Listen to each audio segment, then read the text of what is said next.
तर त्याची पुढची यात्रा कशी राहते ह्याच्याबद्दल तर अख्खा एक खंडच गेलेला आहे, प्रेतकल्पतेला म्हणतात. तो वेगळाही छापलेला गेलेला आहे आणि गरुड पुराणात तर आहेच. तर त्या प्रेतकल्पामध्ये सगळ्या प्रकारे ह्याचं सुस्पष्टीकरण आहे की जीवात्म्याची पुढची गती कशी होते, त्याची पुढची यात्रा कशी होते.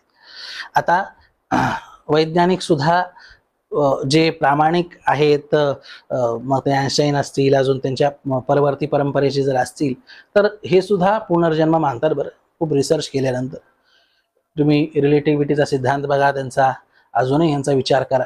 तर जे प्रामाणिक ह्याच्याबद्दल विज्ञानाचं सुद्धा संशोधन करणार आहेत, त्या सर्वांना हे मान्य आहे की पुनर्जन्म सुद्धा असतो. मनुष्याचं स्थूल देह इथं संपल्यानंतर मग तो जाळल्यावर असो किंवा तो पुरल्यावर असो, त्याचं अस्तित्व संपतं असं नाही. ते कुठल्या ना कुठल्या रूपामध्ये, आता त्यांचा तर सिद्धांत आहे की बाबा एनर्जी नेव्हर डिस्ट्रॉयज, ती कधी नष्ट होत नाही, ती आपला फॉर्म चेंज करते. तर म्हणून स्थूल शरीर सुटलं म्हणजे काय झालं, पुष्कळ म्हणजे जाणकारांच्याही मुखातून ऐकतो की स्वर्ग नरकामध्ये कसं जाताल त्यावेळेस, किंवा भोग कसे भोगाल, तिथं तर शरीरच नाही. पण खूप चुकीची संकल्पना आहे. तिथं पार्थिव शरीर नाहीये. स्वर्गामध्ये गेल्यावर दिव्य शरीर प्राप्त होतं, त्याला तेजस शरीर सुद्धा म्हणतात, तेजस प्रधान शरीर. आपल्या शरीरामध्ये सुद्धा पंचभूत आहेत, पण मुख्यतः कशाची आहे, पृथ्वी तत्वाची मुख्यता आहे. म्हणून पार्थिव हे नाव आहे. बरं, एखाद्याच्या शरीरावर ज्यावेळेस संस्कार केला जातात त्यावेळेस आपण काय म्हणतो, पार्थिवावर संस्कार केले. सगळंच पृथ्वी जल तेज वायू आकाश सगळंच आहे आपल्या शरीरामध्ये. हे असून सुद्धा पृथ्वी तत्वाची प्रधानता असल्यामुळे आपण त्याला पार्थिव असं म्हणतो.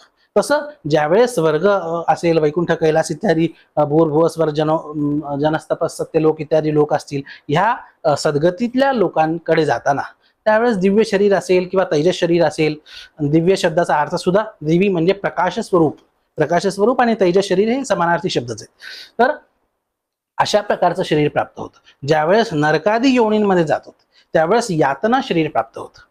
तर गरुड पुराणामध्ये या सर्वांचं विशेष वर्णन आहे, विस्ताराने वर्णन आहे. आता सामान्यतः एक तुम्ही सामान्य लॉजिकने जरी विचार करायचा जर प्रयत्न केला तरी ह्यांची आवश्यकता ही आपल्याला सिद्ध होऊ शकते. बरं, उदाहरणार्थ एखाद्याने, आता मी गरुड पुराणाचे संदर्भ देतोय, फक्त जास्त श्लोक वाचून दाखवत नाही, कारण की सामान्य लोकांना ते सहज भाषेमध्ये सिद्ध झालं पाहिजे. मी सुरुवातीला आवश्यक तेवढे वाचून दाखवले, ते भाषा सोपी राहावी म्हणून मी. पण प्रत्येक गोष्ट मी जी बोलतोय ही पुराणात आलेली आहे आणि पुराणाला अपेक्षित जो सिद्धांत आहे तो धरून पुढे चालतो.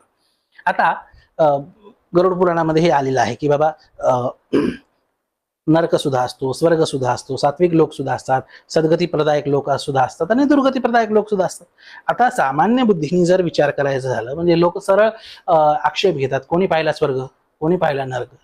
पण सरळ आपण बुद्धीने जर विचार करायला गेलं, एखाद्याने खूप जर पुण्य केलं, समजा खूप एखाद्याने अन्नदान केलेलं आहे, खूप लाखो लोकांना ज्यांनी जगवलेलं आहे, त्यांचं उदरनिर्वाहाची त्यांची व्यवस्था केली वगैरे. आता इतकं पुण्य केलं पण त्याचं जीवन जर तुम्ही जर पाहिलं तर ते खडतरच शेवटपर्यंत जातं. खडतर जातं. तर मग इतक्या लोकांचं भलं करून, लाखो लोकांचं पोट भरून तो म्हातारा, त्याला साखरही खाता येत नाहीये, तो काहीतरी घरून येणारा छोटासा डबा, त्याला डॉक्टरने हे रिस्ट्रिक्शन केले, ते रिस्ट्रिक्शन केलेले, तर मग त्याच्या पुण्याचा हिशोब ते काय बुडालं का पुण्य? कुठंतरी त्या पुण्याला त्याची व्यवस्था भोगण्याची पाहिजे की नाही? त्याच्यासाठी व्यवस्था आहे स्वर्ग इत्यादी सात्विक लोकांची. स्वर्ग असेल, वैकुंठ असेल, कैलास असेल, हे सगळे लोक तुम्ही सात्विक लोक घ्या. कारण की एखाद्याची श्रद्धा सुद्धा असते, नुसते भोगांचा प्रश्न नाहीये.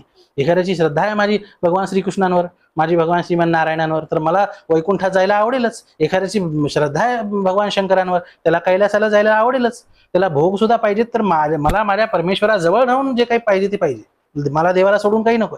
तर अशा ह्यांना मग त्यांच्या देवाजवळ जायची सात्विक लोकांची व्यवस्था ही आपल्याकडे आहे. आता हे पृथ्वीवर संभव आहे का? मनुष्याचं जे पार्थिव शरीर आहे याला खूप मर्यादा आहेत. आता लाखो लोकांना ज्यांनी सोन्याचा घास भरवला त्याला त्याच्या परिमाणामध्ये, आता स्वर्गामध्ये किंवा वैकुंठ कैलासामध्ये सांगतात अमृत मिळतं, हे आपल्या ह्याच्या व्यवस्था आहे. अमृतपान त्याला करण्यात येतं. आता अमृतपान तर दूरची गोष्ट, थोडी साखर जास्त झाली तर 50-60 नंतर जर शुगर होत असेल तर या देहाचे तर त्याला लाखो लोकांना खाऊ घालण्याचा पुण्याचा इथल्या इथं भोग कसा मिळू शकेल? हा एक साधं लॉजिक आहे. त्याला काहीतरी चांगलं एखादं दुसरं स्थान पाहिजे, ज्याच्यामध्ये असं रफ अँड टफ शरीर पाहिजे की सगळ्या प्रकारचं त्यांनी त्याच्या पुण्याप्रमाणे त्याला जो चांगला भोग प्राप्त होणार आहे त्याला सहन करण्या इतकं शरीर पाहिजे.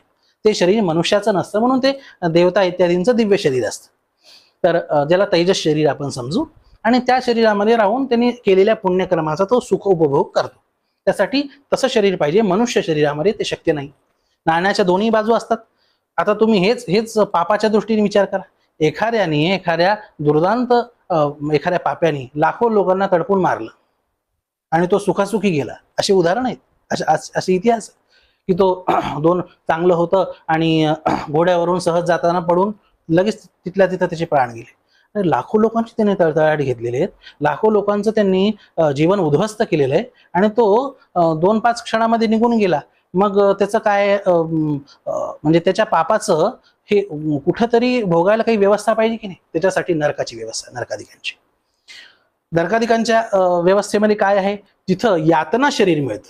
यातना शरीर म्हणजे काय? ते असं रफ अँड टफ असतं की त्रास तर होतो पण जीव सुटत नाही. आता ह्या मर्यादा ह्या मनुष्य शरीरामध्ये असणार आहेत का? थोडासा त्रास झाला, काशीमध्ये काय असतं, थोडंसं फक्त गळ्याला टोचणं किंवा काही विशिष्ट नसांचं त्या दाबल्या गेल्या किंवा त्यांना त्रास झाला की 2 मिनिटांमध्ये प्राण सुटतो. पण नरकामध्ये तसं नाही. जितके पाप जसं केलेलं आहे ते सगळं पाप भोगणार, पण ते शरीर असं रफ अँड टफ असतं की ते सुटणार नाही. त्याला यातना शरीर असं म्हणतात. तर या सगळ्यांचं वर्णन हे गरुड पुराणामध्ये येतं. आता हे आपल्याला जर आपण लॉजिकली जरी आपण विचार केला तर हे आवश्यकता आहे की नाही? पुण्याचं खूप जास्त सत्कर्म आहेत, तर त्याची व्यवस्था कुठेतरी दुसरीकडे होण्यासाठी स्वर्गादी लोकांची आवश्यकता. खूप जास्त पापकर्म आहेत, तर त्याची काहीतरी त्याच्या पापांचं त्याला योग्य दंड मिळण्यासाठी नरकाधिकांची व्यवस्था आहे. तर ही व्यवस्था एक सामान्य बुद्धीने जरी आपण विचार केला तरीही आवश्यक आहे. नियतीचा खेळ तो अंधेर नगरी चौपट राजा असा नाही. सगळ्या गोष्टींचं खूप बारकाईने वर्णन हे आपल्या शास्त्रांमध्ये आहे. आणि जर विचार केला तर इतकं बारकाईने, इतकी सखोल, इतकं व्यावहारिक हे फक्त आपल्या परंपरेमध्ये आहे. मी एक ह्या निमित्ताने सर्व श्रोतृवृंदांना हे सांगू इच्छितो की जसं गरुड पुराण आपण वाचावं हे तर माझा आग्रह आपल्याला असेलच, पण गरुड पुराण ही पौराणिक प्रक्रिया आणि प्राचीन हा ग्रंथ आहे. हा तर वाचावा, ह्याचं विशेष पुण्य आहे, कारण की हा भगवंताशी झालेला संवाद आहे. जसं गीता आपण श्रद्धेने वाचतो का? कारण की ती देवाच्या श्रीमुखातून निघालेली आहे. ज्ञानेश्वरी आपण आदराने वाचतो का? कारण की ती माऊलींच्या श्रीमुखातून निघालेली आहे. म्हणून त्याचं भाषांतर वाचण्यामध्ये ते पुण्य नाहीये जे मूळ वाचण्यामध्ये. तसं पुराणाचं तर विशेष महात्म्य आहेच, पण त्यासोबत आधुनिक काळातलं सुद्धा, खास करून युवकांना जास्त शंका म्हणा किंवा बुद्धजीवींना हे थोडंसं जास्त याच्याबद्दल कुतूहल असतं किंवा शंका जास्त मनामध्ये असतात, तर त्यांनी पुनर्जन्म अंक कल्याणचा हा अवश्य वाचावा. त्या पुनर्जन्म अंकामध्ये या आधुनिक काळामध्ये सुद्धा घडलेल्या पुनर्जन्माचं ज्यांना स्मरण झालेलं आहे किंवा चुकून जे मृतवत होऊन परत जीवित झालेले आहेत. पुष्कळ वेळेस चुका फक्त मनुष्याकडूनच होतात असं नाही, चुका ह्या जीव मात्राकडून होतात. आता यमाचे दूध सुद्धा जीव कोटीमध्ये मोडतात. तर चुकून एखाद्याला उचलायचं एखाद्या गावातून तर दुसऱ्याला उचलल्या गेलंय, परत त्याला त्याच्या शरीरामध्ये ठेवून परत तो जीवित झालाय. आणि अशा उदाहरणं जे पेपरमध्ये छापून आलेले आहेत, हे आधुनिक काळाचं मी सांगतोय, असे उदाहरणं पुनर्जन्म अंकामध्ये आहेत. तो आपण अवश्य वाचावा. लक्षात घ्या की ही आपली मान्यता आहे म्हणून आपल्याला त्याच्यावर श्रद्धा ठेवायची असं नाही. हे वैश्विक सत्य आहे. वैश्विक सत्य जर आपण नाकारलं, पुढे चालून विज्ञान सुद्धा या व्यवस्थेला प्रमाण मानणारच आहे, याचा स्वीकार करणारच आहे, पण त्याला लागतील तितके 100-150 वर्ष लागतील. तोपर्यंत न मानण्यामध्ये नुकसान कुणाचं आहे? आपलंच नुकसान आहे. तर त्यामुळे असं आहे की आपण आपल्या शास्त्रांवर श्रद्धा ठेवावी. अरे आपले संत महापुरुष, आपले ऋषीमुनी हे इतके मोठे ज्ञानी होते आणि ते जर या पुराणांना प्रमाण मानतात, ते जर वेदादी शास्त्रांना प्रमाण मानतात, ते जर ऋषींना प्रमाण मानतात, तर त्यांच्या पुढं आपण आपली बुद्धी न पळवणे हे आपल्या कल्याणासाठी चांगले. बरं, तुकाराम महाराजांसारख्यांनी म्हणावं, तुका म्हणे ऐसी आहे वेदवाणी पाहावी पुराणी विचारून. ही ते ज्ञान वेद संमत आहे की नाही ते तर पाहावंच, पण पुराणांमध्ये सुद्धा रिचेक करावं. म्हणून कारण की महाभारतामध्ये श्लोक आलेला आहे, इतिहास पुराणाभ्याम वेदार्थमुपब्रह्मेत बिभेत्यल्पश्रुताद् वेदो मामयम प्रहरिष्यति. वैदिक सिद्धांत सुद्धा ग्रहण करायचा आहे ना, तर तो इतिहास आणि पुराणामध्ये या तिन्हीचा समन्वय करून तो सिद्धांत आपल्याला बाहेर पडतो, तो आपण घ्यावा नुसता. म्हणून हे आपलं समन्वयात्मक अशा प्रकारचं शास्त्र म्हणा, आपला धर्म म्हणा, आपली परंपरा म्हणा, तर अशी आहे. त्यामुळे आपण आपल्या परंपरेबद्दल, पुराणाबद्दल खूप आदर ठेवून ह्यांचं आचरण केलं पाहिजे. आता गरुड पुराणानुसार पितृपक्षामध्ये काय विशेष करावं असं वर्णन गरुड पुराणामध्ये नाही. गरुड पुराणामध्ये थोडक्यात मनुष्याचा देह पूर्ण झाला की अंत्येष्टी क्रियेचं सगळं इत्थंभूत सगळं वर्णन गरुड पुराणामध्ये प्राप्त होतं. आणि आता ह्या पितृपक्षामध्ये काय करावं, तर ज्या प्रसिद्ध गोष्टी आहेत, एकतर महालय श्राद्ध आहे. ह्या गोष्टी लक्षात घेतल्या पाहिजेत की सगळं जे करायचं आहे ते गरुड पुराणाला असेल, आपल्या अजूनही इतर पुराण परंपरेला असेल, हे सविधी करावं असं हे मान्य आहे. बरं की आपण काहीतरी आपल्या मनाने केलं तर आपल्याला सांगितलेलं फळ प्राप्त होऊ शकत नाही. तुम्हाला फळ पाहिजे आहे शास्त्रात सांगितल्याप्रमाणे आणि कर्म करणार तुम्ही मनात आल्याप्रमाणे, असं नाही होऊ शकत. जर तुम्हाला फळ शास्त्रात सांगितल्याप्रमाणे जर पाहिजे असेल तर तुम्हाला कर्म सुद्धा त्याप्रमाणे करणं आवश्यक आहे. लोक सरळ म्हणतात आम्ही एखाद्या संस्थेला देणगी दिली, आम्ही दान दिलं, किंवा आम्ही एखाद्या अनाथालयाला दान दिलं. ते तुम्ही जे काही दान द्याल ते त्यांच्यासाठी उपयुक्त असेल, पण हा जो त्यांचा फॉर्मॅट आहे शास्त्रामध्ये, हे जे सांगितलंय की श्राद्ध असेल, तर्पण असेल, यांनी त्यांना त्यांच्या योनीमध्ये, ज्या योनीमध्ये असतील, ज्या स्थितीमध्ये असतील, त्या स्थितीमध्ये त्यांना त्यांचं अन्न जल हे प्राप्त होऊ शकेल. हे फळ तुम्ही अनाथालयाला किंवा कशाला देणगी देऊन मिळणार नाही. यासाठी शास्त्रामध्ये जे जसं सांगितलेलं आहे त्या प्रकारे करावं. बरं, हे जे काही कर्मकांड आपल्याला सांगितले, लक्षात घ्या की हे सरळ सरळ अदृश्य जगताशी संपर्क करण्याचं विशुद्ध विज्ञान आहे. आणि भाग्याने हे आपल्याला प्राप्त आहे. भाग्याने आपण भारतामध्ये जन्माला आलो, भाग्याने आपण हिंदू धर्मामध्ये जन्माला आलो, भाग्याने आपण अशा ठिकाणी जन्माला आलो की आपल्याला वेदशास्त्र संमत साधू संतांच्या, महापुरुषांच्या परंपरेमध्ये आपण जन्माला आलो. हे भाग्याशिवाय होत नाही. आणि असं असताना आपलं कर्तव्य हे आहे की आता बोलिले जे ऋषी साच भावे वर्ताव, या तुकाराम महाराज जसं म्हणतात की जे ऋषी बोललेले आहेत ना, ते प्रत्यक्ष आचरण करण्यासाठी, ते जगून दाखवण्यासाठी, म्हणून आमचा आवडता हरिवर ते स्वतः स्वयंभू होते, पण म्हणू शकले असते की आम्ही जगाला नवीन मार्ग दाखवण्यासाठी आलोय. नाही, बोलिले जे ऋषी साच भावे वर्ताव, जे ऋषी परंपरेने सांगितलंय ना तेच आम्ही जगून दाखवण्यासाठी आलेलो आहेत. बरं, तर त्यामुळे ऋषी परंपरेने सांगितलेलं जे विधिविधान आहे ते आपण करावं. आणि मी तर म्हणतो की जसं आपण बाकीच्या सगळ्या गोष्टींसाठी हार्डवर्क करतो, हे जरी हार्डवर्क जरी वाटत असेल, हे बाकीच्या गोष्टींना आपण एन्जॉय करतो की नाही, तर ह्याला आपण काय एन्जॉय करू नये. आणि ह्याचं जे आपल्याला सकारात्मक जे फळ मिळणार आहे ना, ते खरोखरच खूप आपल्याला जीवनामध्ये कल्याण करणार आहे. इहलोकी कल्याण करणार आहे, परलोकी कल्याण करणार आहे. एक खूप चांगले विद्वान आपल्या महाराष्ट्रातले, मराठवाड्यातले आहेत, तर ज्योतिषाचे सुद्धा खूप चांगले विद्वान आहेत. त्यांनी एक आपलं एक मत मांडलं की 1980 नंतर जवळपास सर्व पत्रिकेमध्ये पितृदोष आढळतो, जवळपास. तर हे असं का होतंय, खूप व्यापक ह्याच्याबद्दल विचार करण्यात आला. आता पितृदोषाने होणारे जे त्रास आहेत यांचा जर विचार केला तर आज आपल्याला ते प्रत्यक्ष दिसतात. ज्या आजारांचे आपल्याला कधी नाव माहीत नव्हते, ज्या आजारांचं किंवा ज्या अडचणींचं आपल्याला कधी म्हणजे सामना करावा लागेल असं कधी वाटलं नव्हतं, त्या अडचणी आपल्या डोळ्यासमोर घडताना दिसत आहेत. हे असं कसं होतं? हे आपल्या परंपरेचं ज्यावेळेस आपण कर्म सोडतो ना, त्यावेळेस हे दोष उद्भवतात. बरं, गीतेमध्ये तर भगवंतानी म्हणलंय, जर तुमच्या परंपरेचं कर्म दोषयुक्त जरी असेल तरी ते सोडू नका. सहजं कर्म कौंतेय सदोषमपि न त्यजेत. आता क्षत्रियांचं कर्म दोषयुक्त आहे की नाही? एक दुसऱ्याला मारणं ही मोठी हिंसा आहे, पण ते दोषयुक्त असलं तरी करायचंय. वैश्याचं काम, आता वैश्याला तर ते खोटं बोलल्याशिवाय धंदा होत नाही. सत्यानृते मिथुनी कृते असं भागवतातच म्हणले. सत्य आणि मिथ्या या दोन्हीचं मिश्रण करूनच व्यापार होत असतो. ते दोषयुक्त आहे की नाही? ते असलं तरी ते परंपरेचं कर्म आहे ना, ते केलं पाहिजे.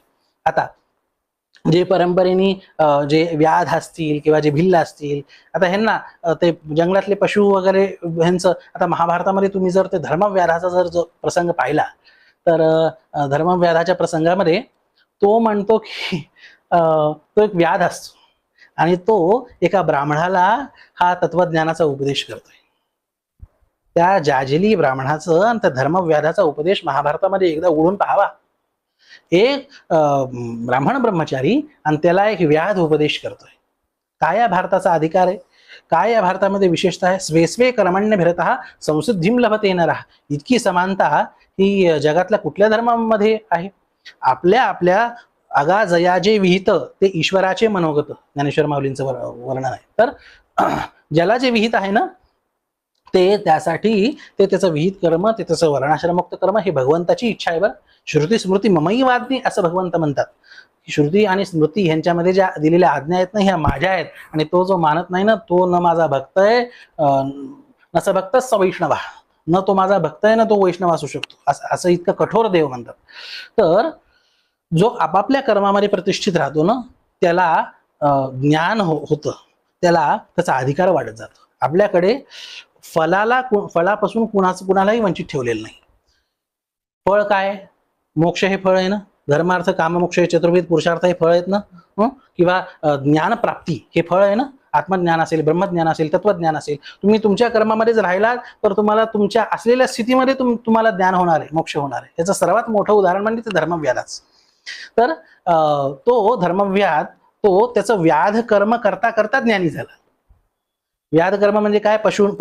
पशूंचा विक्रय असेल किंवा अजून काही हे असेल तर तो तिथं म्हणतो की बाबा मला ह्याचा का दोष नाही लागला, कारण की हे माझं परंपरेचं कर्म आहे. परंपरेचं कर्म हे जर परंपरा करणाऱ्यांनी जर सोडायचं तर मग कोणी करायचं? मग अव्यवस्था निर्माण होते. तर व्यवस्थाही राहते. तर त्यामुळे परंपरेचं कर्म हे तर करावंच. आणि म्हणून आता ह्या दृष्टीने जर आपल्या श्राद्ध पक्षाचा जर विचार केला, गरुड पुराणामध्ये सांगितलेला जर कर्मकांडाधिकांचा विचार केला तर हे काय फार त्रासदायक आहे का? एक तुम्हाला फक्त तुमच्या आळसामुळे जर एखादी गोष्ट किचकट वाटत असेल का त्याच्यामध्ये 10-20 वेळेस सव्य अपसव्य करावं लागतं, सारखं इथून दक्षिणेकडे पहा, उत्तरेकडे पहा, या गुरुजींची इकडे पूजा करा, तिकडे तोंड करा, फक्त तेवढ्यामुळे त्या 3 घंट्याच्या तुमच्या कसरतीमुळे जर तुम्हाला हे वाटत असेल आणि तुम्ही जर त्याच्याकडे उपेक्षा करत असाल, का कल्याण होणार नाही, का त्रास येणार नाहीत? आपल्या आपण काय मनातल्या घेतलेल्या संकल्पनेमध्ये जर काही त्रास झाला, ट्रेकिंगला जायचं म्हणून त्रास झाला तर तो सहन आहे. अजून काय एन्जॉय करायला जायचं म्हणून त्रास झाला तर तो सहन आहे. आणि तुम्हाला या 3 तासाच्याच विधीला जर काय होत असेल, जर त्रास होत असेल तर त्यांनी गरुड पुराणाचा जर विचार केला तर निश्चित पितरांचा असंतोष हा प्राप्त होतो. आणि लक्षात घ्या, हे जे कर्मकांड आहे, श्राद्ध पक्ष आहे, आता हे महालय श्राद्ध आहे, हे पितरांच्या सद्गतीसाठी तर आहेच, पण आपल्या कल्याणासाठी जास्त आहे. बरं, पितरांना सद्गती होईल किंवा त्यांना पुढे जे काही फळ प्राप्त होईल ते तर व्हायचं ते होईलच, पण त्याच्यामध्ये मुद्दा असा आहे की शास्त्राने दिलेली आज्ञा आहे ना ती तुम्ही पाळताय म्हणून तुम्हाला आशीर्वाद देणारा भगवंत असतो. कुठलेही कर्म झाल्यावर आपण शेवटी काय संकल्प करतो? अनेन कर्मणा भगवान परमेश्वर प्रियतान्न मम.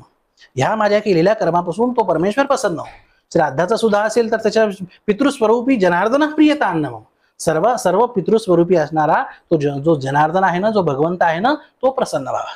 म्हणजे लक्ष काय आहे? शेवटी लक्ष भगवंताची प्रसन्नता आहे. म्हणून श्राद्ध कर्म जरी केलं तरी हे देवाची भक्तीच नाही का? साधी गोष्ट आहे. तुम्ही जर सुरुवातीला संकल्प सुद्धा करताय की माझ्या पितरांना आणि त्यापासून भगवंताला प्रसन्नता व्हावी म्हणून मी हे करतोय, शेवटी झाल्यावर सुद्धा तुम्ही संकल्प करताय की मी या केलेल्या श्राद्धादिका कर्मांपासून सर्व पितृस्वरूपी असणारा जो जनार्दन भगवान श्रीहरी महाविष्णू आहे तो जर प्रसन्न हो, तर तुम्ही केलेलं कर्म कुठलंही भक्तीच आहे. तुम्ही भक्ती म्हणजे काय? फक्त ती एक भावना आहे. त्या भगवंताच्या प्रसन्नतेसाठी भगवंताला अर्पित करून तुम्ही कुठलंही जर जे कर्म करत आहात ते भक्तीच आहे. तुम्ही शेवटी कृष्णार्पणमस्तु म्हणता, तुम्ही शेवटी ब्रह्मार्पणमस्तु म्हणता, तुम्ही शेवटी परमेश्वर प्रियताम म्हणता, तर ही परमेश्वराची सेवा आणि भक्तीच असते. आणि देवाची आज्ञा, श्रुती स्मृतींची, वेदामध्ये आलेली, शास्त्रामध्ये आलेली आज्ञा ही तुम्ही पाळत असल्यामुळे भगवंताची प्रसन्नता, भगवंताचे आशीर्वाद तुम्हाला हे मुख्य मिळतात. पितरांचे आशीर्वाद मिळतात ते तो उपभाग आहे, पण मुख्य भाग भगवंताचे आशीर्वाद मिळतात. आणि म्हणून ह्याचं महत्व लक्षात घेण्यासाठी भगवंतानी स्वतः ह्याचं आचरण करून दाखवले. गरुड पुराणामध्येच विषय आलेला आहे की ज्यावेळेस भगवान प्रभू रामचंद्र वनवासामध्ये होते, तर वनवासामध्ये होते तर ते वर्ष श्राद्ध करत होते ह्यांचं, आपल्या गेलेल्या पितरांचं. आता ज्येष्ठ पुत्र म्हणून व्यवस्था जरी नसली तरी ज्येष्ठ पुत्राला त्याचं कर्तव्य केलं पाहिजे. तर वनामध्ये ऋषीमुनी तर होतेच. आता राहिला काय प्रश्न की फळं तोडून आणायचे किंवा अजून भाज्या वगैरे करून त्यांना जीव घालायचं सविधी.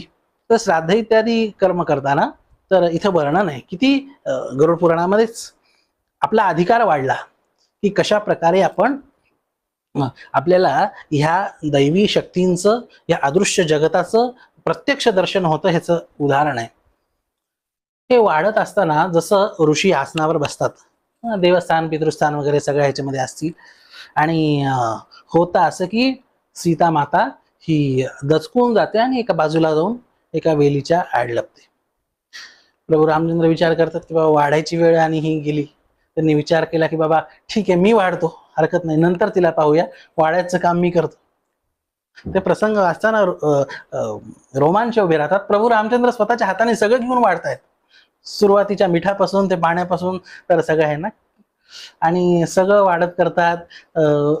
एकटे सगळ्या पंक्तीला वाढतायत ऋषीमुनींच्या.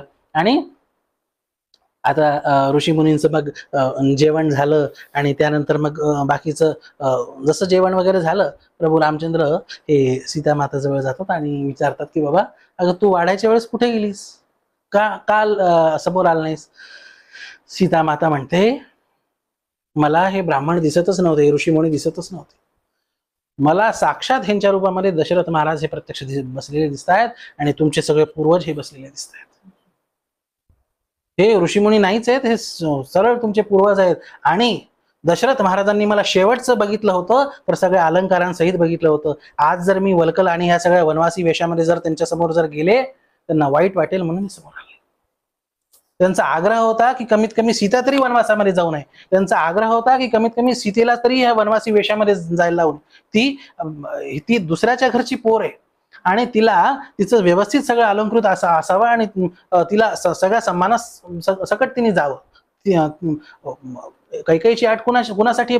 फक्त रामचंद्रांसाठी आहे, ती सीतेसाठी नाहीये, ती अजून लक्ष्मणासाठी नाहीये. म्हणून त्यांचा आग्रह होता आणि त्यांनी जर मला ह्या वल्कल आणि वनवासी वेशामध्ये पाहिलं तर त्यांना खूप वाईट वाटलं असतं. असा आपला ज्यावेळेस अधिकार होतो ना, त्यावेळेस आपल्याला पितर दर्शन देतात, आपले गेलेले गुरु दर्शन देतात, सिद्ध ऋषीमुनी दर्शन देतात, साक्षात भगवंत सुद्धा दर्शन देतो. आवश्यकता असते की आपण निष्ठेने त्या शास्त्रीय कर्मांचं आचरण करावं. गरुड पुराणामध्ये हा प्रसंग आहे. पुराणांतरामध्ये तर हे सुद्धा आलेलं आहे, प्रभू रामचंद्र हे किती व्यवस्थित बारकाईने शास्त्रीय पद्धतीने सगळ्या कर्मकांडाचं आचरण करतात. ज्यावेळेस भरत महाराज समजवायला आले की कुणाचीच इच्छा नाही अयोध्यामध्ये, तुम्ही परत चला, झालं ते काही मातेच्या मुखातून निघून गेलं, तुम्ही परत चला. आता ज्यावेळेस आले त्यावेळेस दशरथ महाराजांचं शरीर शांत झालेलं होतं आणि पाहिलं की आता मातांच्या कोणाच्याच सौभाग्य चिन्ह नाही आहे वगैरे, तर विचारलं बाबा का नाही आले. प्रभू रामचंद्रांतर माहीतच नव्हतं. त्यावेळेस सांगितलं की बाबा गेले. वर्णन आहे प्रभू रामचंद्र तिथंच अशी इतक्या जोरात पडले की बेशुद्ध झाले, असं वर्णन आहे. आणि असं पडले, मग काय थोड्या वेळात त्यांची बेशुद्धी ही दूर झाली, ते शुद्धीवर आले आणि मग त्यांनी जे ज्येष्ठ पुत्राचं जितकं काही कर्तव्य आहे, आता अंत्येष्टी तर भरताच्या हाताने झालेली होती, ज्येष्ठ पुत्राचं जितकं काही कर्तव्य आहे ते सगळं कर्तव्य प्रभू रामचंद्रांनी पार पाडलं बरं. आणि मग त्याच्यानंतर बोलायला सुरुवात झाली, मग त्याच्यानंतर चर्चेला सुरुवात झाली. सगळ्या ऋषी मुनींसहित असेल, भरतासहित असेल, सगळ्या मंत्रिमंडळांसहित असेल. आधी आपलं पितृ कर्तव्य केलं. प्रॉपर्टीचा हिस्सा मिळायची वेळ आली त्यावेळेस मागे सरकले, सरळ वनवासाला गेले. काही कौशल्या मातांनी विचारलं कुठं चाललास, तर प्रभू रामचंद्र म्हणतात आई मला ना बाबांनी वनवासाचा राजा केलाय, वनाचा राजा केलाय. पिता दिना वही कानन राज, मला वनाचा राजा केलाय. जिथं संपत्तीचा विषय आला, खुर्चीचा विषय आला, लगेच मागे सरकले. पण जिथं पितृसेवेचा विषय आला ना, सगळं बाजूला सारून काही व्यवस्था नसताना तिथल्या जंगलामध्ये त्यांनी सगळं कर्म केलं. त्यांची शास्त्रीय बारकाईने निष्ठा किती. मनुष्य भावनेच्या आहारी जाऊन थोडस इकडे तिकडे कर्मकांडामध्ये करतो. बघ आता एक गंमत सांगतो, एक खूप रहस्यात्मक गोष्ट आहे. कर्मामध्ये कर्म जसं मी थोड्या वेळापूर्वी विधान केलं त्या प्रकारे अदृश्य जगताशी जोडण्याचं एक विज्ञान म्हणजे आपलं कर्मकांड आहे. आता विज्ञानामध्ये जर प्लस मायनस जर झालं तर रिझल्ट मध्येही प्लस मायनस होत असतं बरं. तुम्ही 2 केमिकल मधून जे तिसरं निर्माण होणार आहे त्याच्यामध्ये जर काही दुसरी तिसरी भेसळ झाली तर त्याचा अजून चौथा परिणाम निघणार आहे. तर असं हे आपल्या कर्मकांडाबद्दल आहे. आणि त्यातल्या त्यात हे विशेष करून पितृकर्माबद्दल आहे. देवकर्माबद्दल असं सांगितलंय की देव भावना प्रधान आहेत, पण पितर जे आहेत ना हे कर्मप्रधान आणि वाक्यप्रधान आहेत. शास्त्राचं प्रमाण आहे पितरम वाक्यमिच्छन्ति भावमिच्छन्ति देवता, की देवता हे भावग्राही आहेत, हे भाव लक्षात येतात, पण पितरम वाक्यमिच्छन्ति, पितर हे मात्र वाक्यालाच प्राधान्य देतात. म्हणून मंत्र शुद्ध म्हणणारेच गुरुजी आपल्या ह्याच्यात बोलवावेत. अशुद्ध मंत्र म्हणणारे अजून आता सगळ्या गोष्टी मी वर्णन करणार नाही, पण श्राद्धासाठी वगैरे जे स्वतपात्र सांगितलेले आहेत ना हे जर आपण वाचले मुळात तर विचार येतो की आजच्या काळामध्ये अशी एखादी तरी गुरुजी असतील का? कोणी गायत्री पुरस्चरण केलेले, कोणी अजून काय हे असलेले आणि अग्निहोत्री असलेले, असं सगळं वर्णन केलंय. पण त्यातल्या त्यात मी भाग्य सांगतो आपल्या महाराष्ट्राचं, भागवत वगैरे ह्या भागवत आणि षडदर्शनांच्या अध्ययनानिमित्त माझं उत्तर भारतामध्ये खूप राहणं झालं. दक्षिण भारतातही पुष्कळ वेळ जाण्याचा योग आला. तर तिथल्या विद्वानांची तिथली संस्कृती पाहिली असता आज उत्तर भारतामध्ये श्राद्ध प्रयोग हा लुप्तप्राय झाला है. इनकी ये हालत का कारण है साधारण ऑटो ऐप. इन्हें चाहिए गारंटीड ऑटो, मतलब रैपिडो ऑटो. 5 मिनट में मिलेगा, वरना 50 रुपए आपके. 5 नहीं तो 50, 5 नहीं तो 50.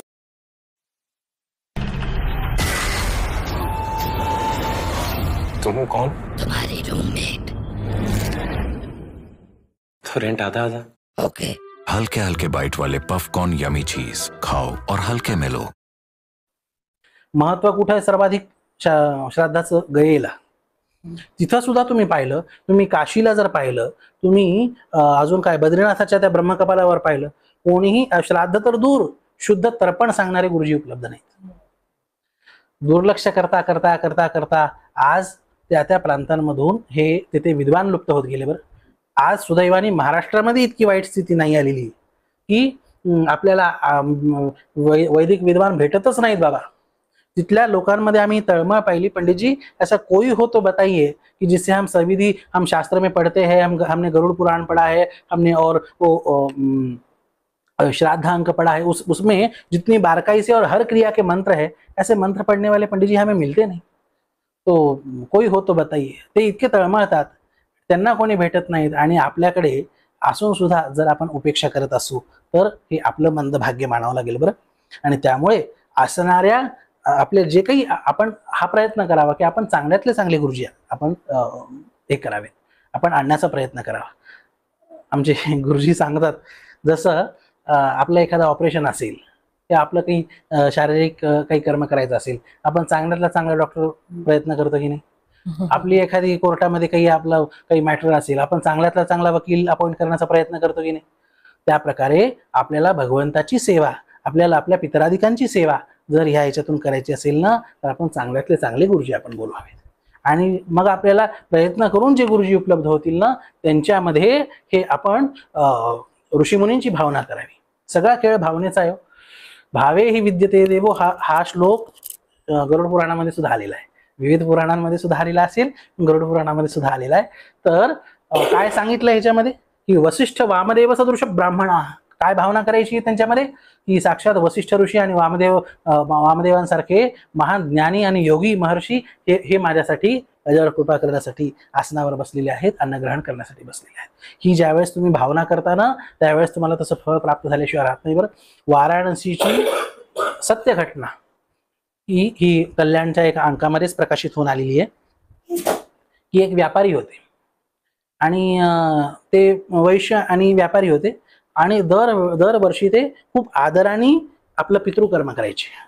आणि तिथले जसे काशीमध्ये जे जसे उपलब्ध गुरुजी असायचे तर त्यांच्याकडून ते हे सगळं श्राद्ध इत्यादी कर्म सगळं करून घ्यायचे, त्यांची सेवा करायचे, त्यांना भोजन वगैरे करायचे. आणि एकदा झालं असं, हे सगळं लिखित उपलब्ध आहे बरं, आयुष्यात त्यांनी इतका तेजपुंज कधी कोणी माणूस पाहिलेला नव्हता.